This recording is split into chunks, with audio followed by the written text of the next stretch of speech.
Sri Aurobindo, Letters on Yoga, Book 1, Chapter 2, Sachchidananda, Existence, Consciousness Force and Bliss. Sachchidananda. Sachchidananda is the one with a triple aspect. In the Supreme, the three are not three but one. Existence is consciousness, consciousness is bliss, and they are thus inseparable. Not only inseparable, but so much each other that they are not distinct at all. In the superior planes of manifestation, they become triune. Although inseparable, one can be made more prominent and base or lead the others. In the lower planes below, they become separable in appearance, though not in their secret reality.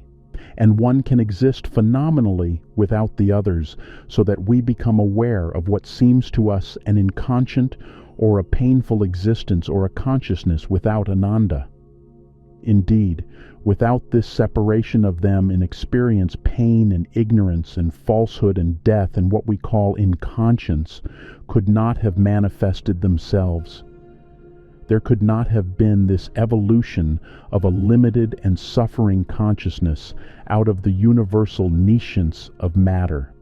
The Sachchidananda is not in itself an active consciousness, it is simply pure existence, consciousness, and bliss. By a truth consciousness is meant a knowledge consciousness which is immediately, inherently, and directly aware of truth in manifestation, and has not to seek for it like mind. Sachchidananda is everywhere behind the manifestation, and supporting it as well as above it, and can be experienced below the supermind. Even in mind and vital it can be experienced. The original substance of the spirit is pure existence, carrying in it pure self-existent consciousness, or consciousness force, and pure self-existent Ananda. There is no plane beyond Sachchidananda. People say like that, the transcendent is something beyond Sachchidananda, because the transcendent absolute is not only what to us is existence, but also what to us is non-existence. But there is really no such thing as non-existence, so the transcendent can be conceived as transcendent Sat, transcendent Chit, transcendent Ananda. Sat, or pure existence. You must remember that there are reflections of the higher worlds in the lower planes, which can easily be experienced as supreme for that stage of the evolution.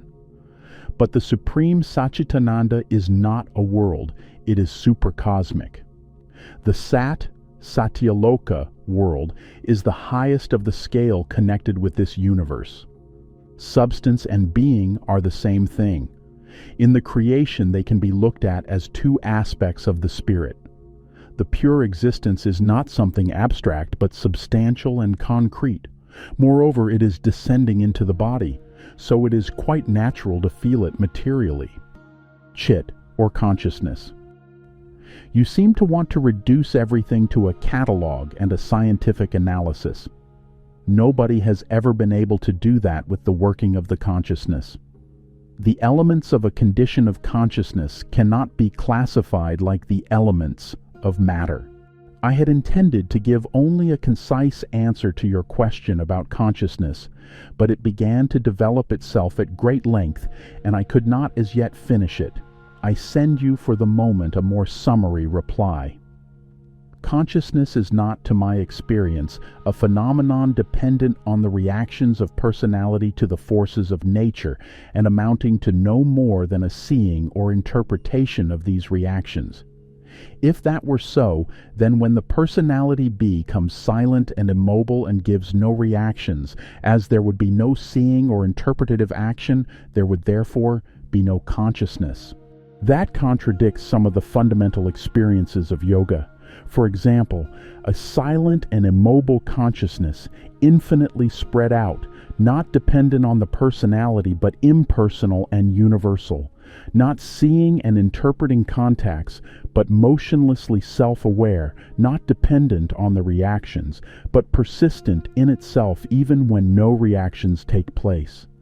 The subjective personality itself is only a formation of consciousness, which is a power inherent, not in the activity of the temporary manifested personality, but in the being, the self or Purusha.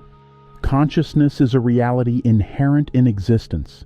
It is there even when it is not active on the surface, but silent and immobile. It is there even when it is invisible on the surface, not reacting on outward things or sensible to them, but withdrawn and either active or inactive within. It is there even when it seems to us to be quite absent, and the being to our view unconscious and inanimate. Consciousness is not only power of awareness of self and things, it is or has also a dynamic and creative energy. It can determine its own reactions or abstain from reactions. It can not only answer to forces, but create or put out from itself forces. Consciousness is Chit, but also Chit Shakti. Consciousness is usually identified with mind, but mental consciousness is only the human range which no more exhausts all the possible ranges of consciousness than human sight exhausts all the gradations of color or human hearing, all the gradations of sound, for there is much above or below that is to man invisible and inaudible. So there are ranges of consciousness above and below the human range with which the normal human has no contact, and they seem to it unconscious, supramental or overmental and submental ranges. When Yajnavalkya says there is no consciousness in the Brahman state, he is speaking of consciousness as the human being knows it. The Brahman state is that of a supreme existence, supremely aware of itself, Svayam Prakasa. It is Sachchidananda, existence, consciousness, bliss.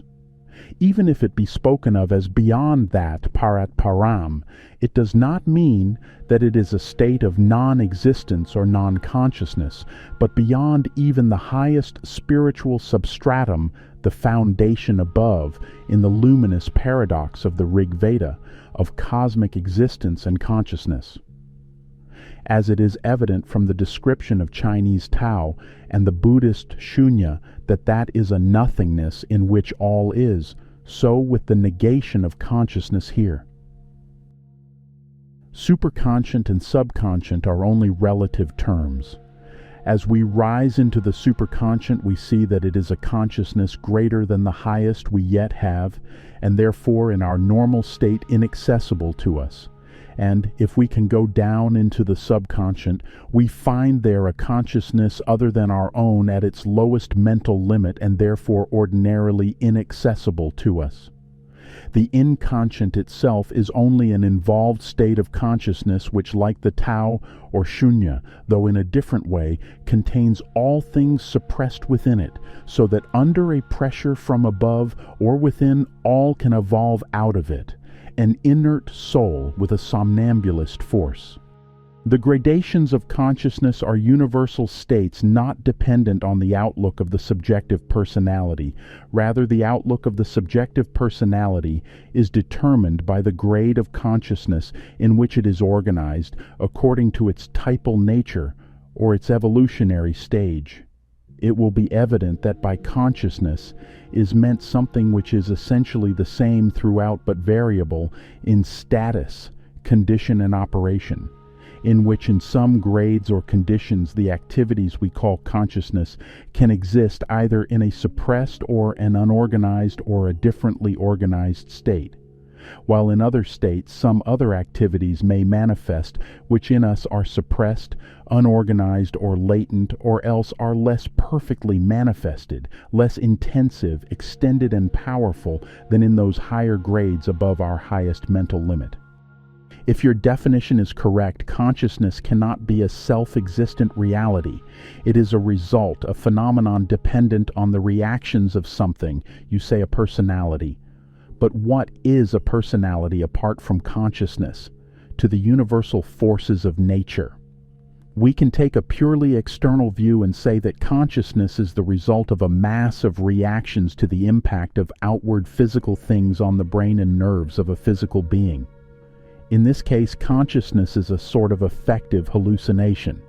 There is no real and permanent consciousness, but only a subjective impression created by a constant activity of reactions.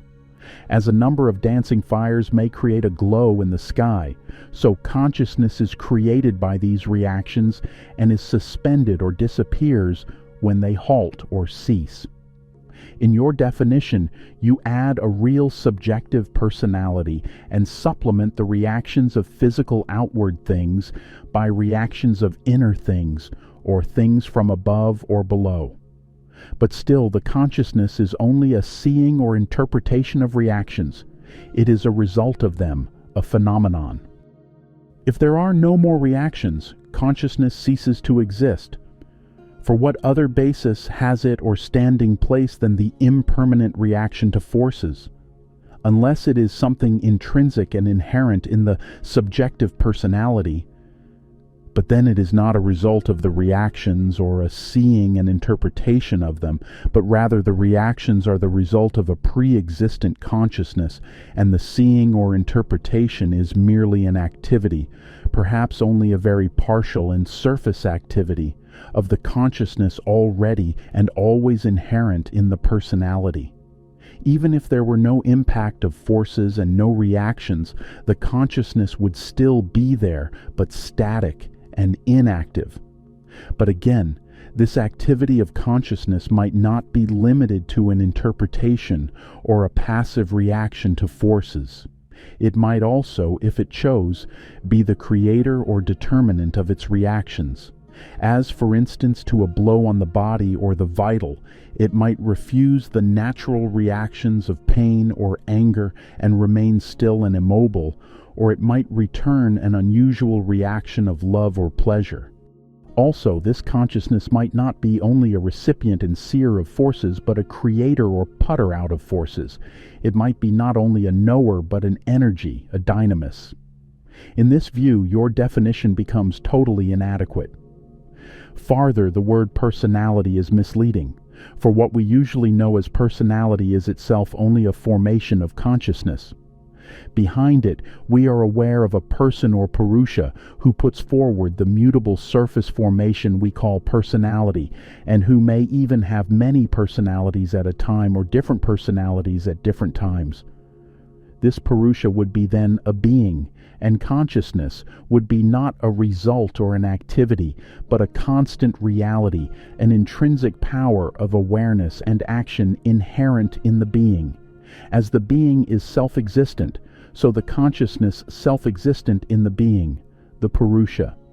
This is the realization we have of it in yogic experience, eternal reality of consciousness, inherent in the eternal reality of existence, as in the concept and experience of Sachchidananda. This is the crucial point in the question, what is consciousness, whether it is a temporary phenomenon of nature or a reality in itself fundamental to existence. The first is the conclusion that is drawn, and must be drawn, from normal experience on the surface. The other is at best a metaphysical speculation or an instinctive feeling in humanity, unless we go beyond the normal experience, deepen and widen the range of our present consciousness, and test its inner depths and inferior abysses and supernormal heights until we can touch its fundamental or its ultimate or its total reality, as is done in yoga. To judge from only normal and superficial experience as the ordinary mind does with phenomena is to miss the truth of things. We have to go behind the surface phenomenon to find the reality of what a thing is. There are no gradations of consciousness if the ordinary phenomenon of consciousness is taken, unless perhaps we distinguish two gradations, the animal and the human. The differences created by the variations of subjective personality amount only to degrees of power of the same human-animal consciousness, a better or worse, cruder or more complex organization of the instruments by which it receives or reacts to the contacts of nature. If, on the contrary, consciousness is an inherent power of existence present even when it is not apparent to us or active on the surface, Then we can conceive of it arranging its own manifestation in gradations which rise or fall between what seem to us now the subconscious depths and superconscious summits of existence. The ordinary view of consciousness is based on normal, superficial experience plus science. For physical science, consciousness is a temporary phenomenon in an unconscious world, something evolved in an animate organization that somehow develops in an originally inanimate and unconscious matter. It is not inherent in life, for the plant has it not. It is rather a growing flicker that, once established, lasts intermittently through sleep and waking, while life lasts and disappears with the dissolution of life. The ordinary mind identifies consciousness with human waking consciousness possibly shared by the animal, though that is not certain, for many refuse consciousness to the animal. A man is conscious while he lives. When he is dead, consciousness disappears. When he is asleep, stunned, drugged, anesthetized in trance, then his consciousness is suspended. He is temporarily unconscious. How far is this scientific superficial view correct or maintainable? For it raises two fundamental questions. Is the waking surface consciousness the only form of consciousness possible?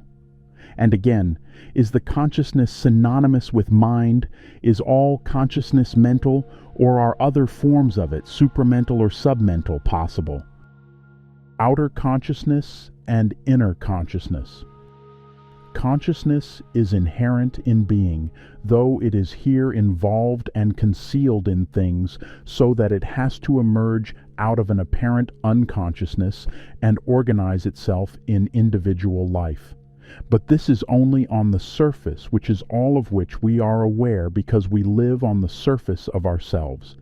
This surface, the ordinary waking mind of man, is what we think to be ourselves, the whole of us, because living awake on the surface, we are conscious of that only. But within, with a sort of wall of obscurity or oblivion between it and the outer being, there is an inner being, an inner mind, vital, physical, and an inmost or psychic being, of which we are not aware. We are only aware of what comes up from there to the surface and do not know its source or how it comes. By yoga, the wall is slowly broken down, and we become aware of this inner and inmost being. By doing so, we build up a yogic consciousness which is able to communicate direct with the universal consciousness around and the higher spiritual above. As the individual has a consciousness of his own, so too there is a universal consciousness, a cosmic being, a universal mind, a universal life, a universal physical conscious nature. We are unaware of it because we are shut up in our outer physical selves. By the inner awakening and the opening above, we become aware of this cosmic consciousness, cosmic nature, and cosmic self and its movements. Our consciousness can widen and become one with it. The forces of universal nature are always working on us without our knowing how they act, or being able to get any general control over their action on us. By becoming conscious of the universal, we are able to detect this working and control it. It all depends upon where the consciousness places itself and centralizes itself. If the consciousness places or associates itself within the ego, you are identified with the ego. If in the mind, it is identified with the mind and its activities, and so on. If the consciousness puts its stress outside, it is said to live in the external being and becomes oblivious of its inner mind and vital and inmost psychic. If it goes inside, puts its centralizing stress there, then it knows itself as the inner being, or, still deeper, as the psychic being. If it ascends out of the body to the planes where self is naturally conscious of its wideness and freedom, it knows itself as the self and not the mind, life, or body. It is this stress of consciousness that makes all the difference. That is why one has to concentrate the consciousness in heart or mind in order to go within or go above. It is the disposition of the consciousness that determines everything, makes one predominantly mental, vital, physical, or psychic, bound or free, separate in the Purusha or involved in the Prakriti. Good heavens, what a magnificent muddle in the correspondent's response to the preceding letter. The Jivatman is on the supramental plane and the Jiva is the psychic? It is the consciousness with a clear individual I that disposes variously the centralizing stress on one part or another of the being, and yet the quality of this I is determined by the part with which it identifies itself. Therefore, it must be a pure conscious I. All that has no basis whatever, and does not hang together. I never said that the Jivatman belongs to the supramental plane or is situated there. The word jiva in its ordinary sense is the living creature, but in its philosophic sense it is often used as a short way of speaking of the Jivatman, the individual being. Neither can it be said that the psychic being is the jiva, nor is it the fact that it is the consciousness with a clear individual I that disposes variously the centralizing stress on one part or another of the being. Consciousness has no need of a clear individual I to dispose the stress. It can do that of itself. Wherever the stress is put, the I attaches itself to that, so that one thinks of oneself as a mental being or physical being or whatever it may be. The consciousness in me can be utterly free of any sense of an individual I, and yet dispose its stress in this way or the other way. It may go down into the physical and work there in the physical nature, keeping all the rest behind or above for the time, or it may go up into the overhead level and stand above mind, life and body, seeing them as instrumental lower forms of itself. Or it may not see them at all, but rather emerge in the free, undifferentiated self. Or it may throw itself into an active, dynamic, cosmic consciousness and identify with that or do any number of other things without resorting to the help of this much overrated and meddlesome fly on the wheel, which you call the clear individual I. The real I, if you want to use that word, is not a clear individual, that is, a clear-cut, limited, separative ego. It is as wide as the universe and wider, and can contain the universe in itself. It is not the ahankara, it is the Atman. Consciousness is a fundamental thing. It is the fundamental thing in existence.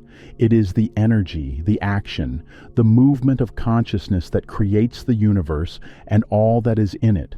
Not only the macrocosm, but the microcosm is nothing but consciousness arranging itself.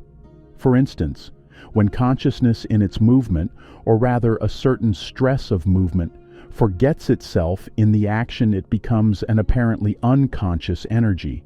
When it forgets itself in the form, it becomes the electron, the atom, the material object. In reality, it is still consciousness that works in the energy and determines the form and the evolution of form. When it wants to liberate itself, slowly, evolutionarily, out of matter but still in the form, it emerges as life, as the animal, as man, and it can go on evolving itself still farther out of its involution and become something more than mere man. If you can grasp that, then it ought not to be difficult to see farther that it can subjectively formulate itself as a physical, a vital, a mental, a psychic consciousness. All these are present in man, but as they are all mixed up together in our external being and their real status is hidden behind. In our inner secret nature, one can only become fully aware of them by releasing the original limiting stress of the consciousness, which makes us live in our external selves, and becoming awake and centered within in the inner being. As the consciousness in us, by its external concentration or stress, has put all these things behind a wall or veil, It has to break down the wall or veil and get back in its stress into these inner parts of existence. That is what we call living within. Then our external being seems to us something small and superficial. We are or can become aware of the large and rich and inexhaustible kingdoms within. So also, consciousness in us has drawn a lid or covering or whatever one likes to call it between the lower planes of mind, life, body, supported by the psychic, and the higher planes which contain the spiritual kingdoms, where the self is always free and limitless, and it can break or open the lid or covering and ascend there, and become the self free and wide and luminous, or else bring down the influence, reflection, finally even the presence and power of the higher consciousness into the lower nature. Now that is what consciousness is. It is not composed of parts. It is fundamental to being, and itself formulates any parts it chooses to manifest, developing them from above downward by a progressive coming down from spiritual levels towards the evolution in matter, or formulating them in an upward working in the front by this process that we call evolution.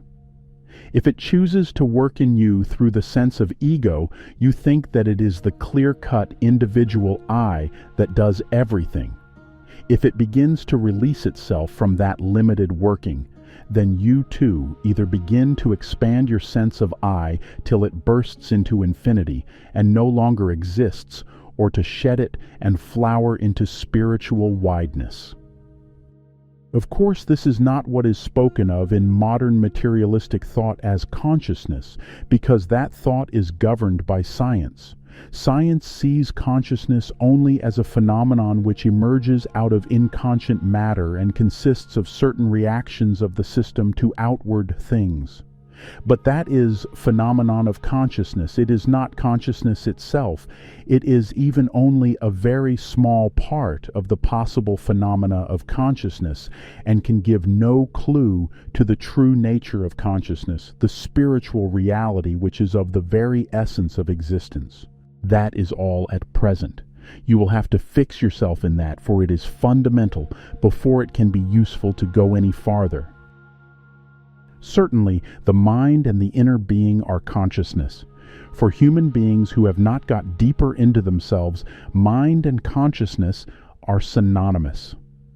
Only when one becomes more aware of oneself by a growing consciousness, then one can see different degrees, kinds, powers of consciousness, mental, vital, physical, psychic, spiritual. The divine has been described as being consciousness Ananda, even as a consciousness Chaitanya, as putting out a force or energy, Shakti, that creates worlds. The mind is a modified consciousness that puts forth a mental energy, but the divine can stand back from his energy and observe it at its work. It can be the witness Purusha watching the works of Prakriti. Even the mind can do that. A man can stand back in his mind consciousness and watch the mental energy doing things, thinking, planning, etc. All introspection is based upon that fact that one can so divide oneself into a consciousness that observes and an energy that acts. These are quite elementary things supposed to be known to everybody. Anybody can do that merely by a little practice. Anybody who observes his own thoughts, feelings, actions has begun doing it already. In yoga, we make the division complete, that is all. Consciousness and force or energy. Consciousness is made up of two elements: awareness of self and things and forces, and conscious power. Awareness is the first thing necessary. You have to be aware of things in the right consciousness, in the right way, seeing them in their truth. But awareness by itself is not enough. There must be a will and a force that make the consciousness effective. Somebody may have the full consciousness of what has to be changed, what has to go, and what has to come in its place, but may be helpless to make the change. Another may have the will force, but for want of a right awareness may be unable to apply it in the right way at the right place. The advantage of being in the psychic consciousness is that you have the right awareness, and its will being in harmony with the mother's will, you can call in the mother's force to make the change. Those who live in the mind and the vital are not so well able to do this. They are obliged to use mostly their personal effort, and as the awareness and will and force of the mind and vital are divided and imperfect, the work done is imperfect and not definitive. It is only in the supermind that awareness, will, force are always one movement and automatically effective. If consciousness and energy are the same thing, there would be no use in having two different words for them. In that case, instead of saying, "I am conscious of my defects," one can say, "I am energetic of my defects." If a man is running fast, you can say of him, "He is running with great energy." Do you think it would mean the same if you said, "He is running with great consciousness"? Consciousness is that which is aware of things. Energy is a force put in action which does things. Consciousness may have energy and keep it in or put it out, but that does not mean that it is only another word for energy, and that it has to go out when the energy goes out, and that it cannot stand back and observe the energy in action. You have plenty of inertia in you, but that does not mean that you and inertia are the same, and when inertia rises and swamps you, it is you who rise and swamp yourself. Force, energy, power, Shakti. There is a force behind each action, acting in a manner appropriate to that action. It takes all these many forms for the necessity of the working, but it is one force. I have never classified the different forms of force. They can be hundreds or thousands in number. Force varies its form according to the work it has to do. A passive force has no meaning. Force is always dynamic. Only a force can act on a basis of calm passivity, just as in the material world the force acts on the basis of inertia. Static and dynamic in reality always go together. It is in appearance that anything seems only dynamic or only static. In each atom of the being there is an energy, a Shakti, just as there is in every material atom a great material energy. When you see like that, you become aware of these energies. They are neither good nor bad. It depends on how they are used or how they act. Power means strength and force, Shakti, which enables one to face all that can happen and to stand and overcome, also to carry out what the divine will proposes. It can include many things: power over men, events, circumstances, means, etc. But all this not of the mental or vital kind, but by an action through unity of consciousness with the divine and with all things and beings. It is not an individual strength depending on certain personal capacities, but the divine power using the individual as an instrument. It has no special relation to occult siddhis. Force is the essential Shakti. Energy is the working drive of the force, its active dynamism. Power is the capacity born of the force. Strength is energy consolidated and stored in the adder. The divine force can act on any plane. It is not limited to the supramental force. The supramental is only one aspect of the power of the divine. The Supreme cannot create through the transcendent, because the transcendent is the Supreme. It is through the cosmic Shakti that the divine creates. Ananda. Ananda is a thing to be felt. It cannot be defined except negatively that it is not mere joy, but something much more deep and essential. It is the statement of the Upanishad that there is an ether of Ananda in which all breathe and live. If it were not there, none could breathe or live. It is fundamentally true for most people that the pleasure of life, of existence in itself, predominates over the troubles of life.